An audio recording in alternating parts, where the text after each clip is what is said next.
Hello everyone. Welcome back to another video here on Prime Tennis YouTube.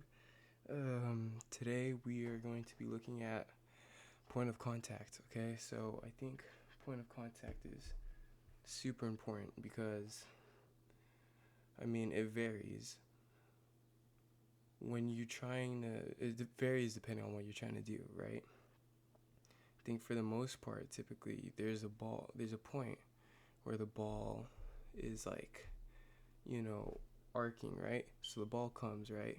Goes on this side and it bounces and goes up again. So in that middle of that arc where the ball is coming at you, there's a time where it's not going up and it's not going down. Like when you toss a ball up and it stops and it sits there, it comes back down. That's where you want to hit it. That's where you want to take the ball. It's something a lot of people do on their serve. Get that. It helps because that's like when the ball is most steady. When the ball has like the least amount of movement, and it's the best place to hit the ball. And depending on what you're trying to do, maybe you won't do that. Maybe you'll take it earlier, maybe take it a bit later, and we'll talk about that later in the video. So let's just look at it here and see if we can see it. Okay. So that one, he kind of let it dip a little bit. Same there. It's a good shot, right? So I guess I said we were going to talk about it later, but if it's here, we might as well, right? So this serve, he just goes, he returns it, kind of in that point that I'm talking about. But it's this shot here where Thompson hits a good ball over this way. Shelton, he lets the ball drop a little bit because he doesn't have a lot of time. So letting the ball come to him a little bit to give him a bit more time to get this next ball back. Right, let's see that again. And he does it for those two shots, the approach shot and the overhead, right? So he goes, hits this shot, then he goes for the overhead. The overhead, he also lets that drop. And that gives him the time he needs to get to the shot. And he ends up getting there and hitting that banger of a winner.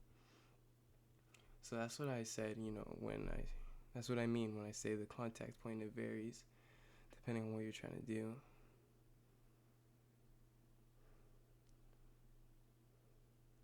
Like, you'll see Fritz here, he's doing it where he's taking the ball at the point where it's not dropping and it's not rising either, like the point where it just kind of sits there.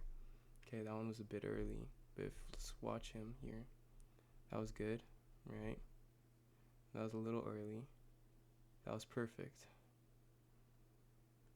That was perfect. That was perfect.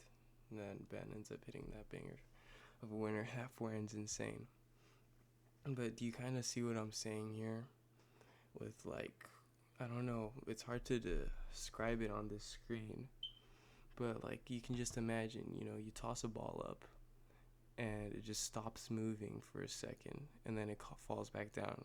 Its speed goes 10, 9, 8, 7, 6, 5, 4, 3, 2, 1, 0, and then 1, 2, 3, 4, 5, 6, 7, 8, 9, 10 as it drops back down. Does that make sense? So that's kind of the point you're looking for when you're hitting the ball, that point where it gets to 0, goes up and gets to 0, and then that's when you hit it. Like I said, it's something you should do on the serve too. That's something you can easily work on, but I want to focus on when you're rallying because I feel like that's not something that people really talk about enough.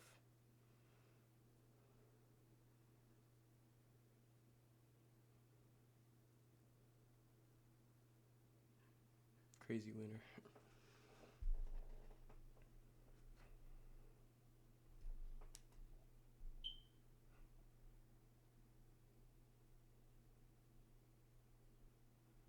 Okay, let's see here.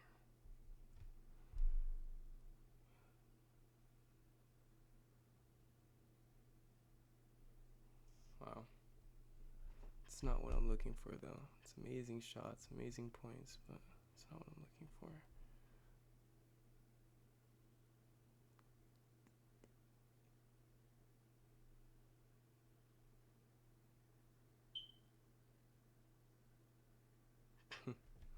Still not what I'm looking for. There's something that I want to see. where it's the opposite of letting the ball drop and taking some time. It's when you hit the ball a little bit earlier. But oh wow, that is crazy. I can't find it here.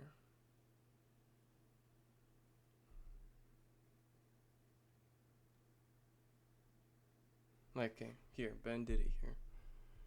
So you see this shot. He hits this inside out, right?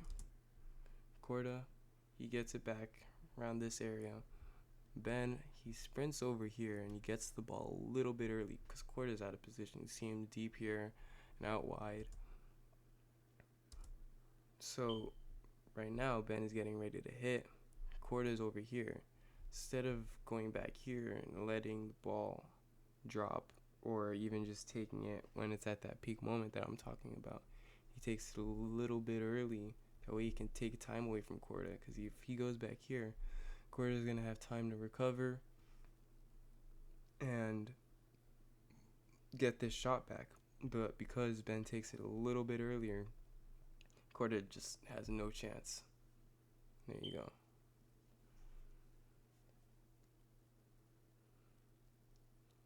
See that? Just takes it early and it's gone. So when you're attacking, that's something you want to do, because tennis really, it's all about time. You know, you gotta take time away from your opponent. You can't let them get ready. You can't let them recover and get back to the spot, because you get to a point, you get to a level where everyone is just so fast. You know, I mean, you see the pros, the crazy points they get to. Alcaraz, you know, there are some really fast players out there, and if you give them enough time, they'll get to every single shot. So you have to take that time away. You have to make it so that it is just impossible for them to get to that ball, you know? So that's something taking the ball early can do. And it's something that you can work on, and that'll help your game. You know, managing your time when you're in trouble, letting the ball drop, taking time away. And, you know, when you're trying to be offensive, stepping in and taking time away. And, you know, when you're just rallying, you know, just neutral shots, or, I mean, even if you're trying to hit a big shot, you don't always have to take the time away. Oh, wow. But you can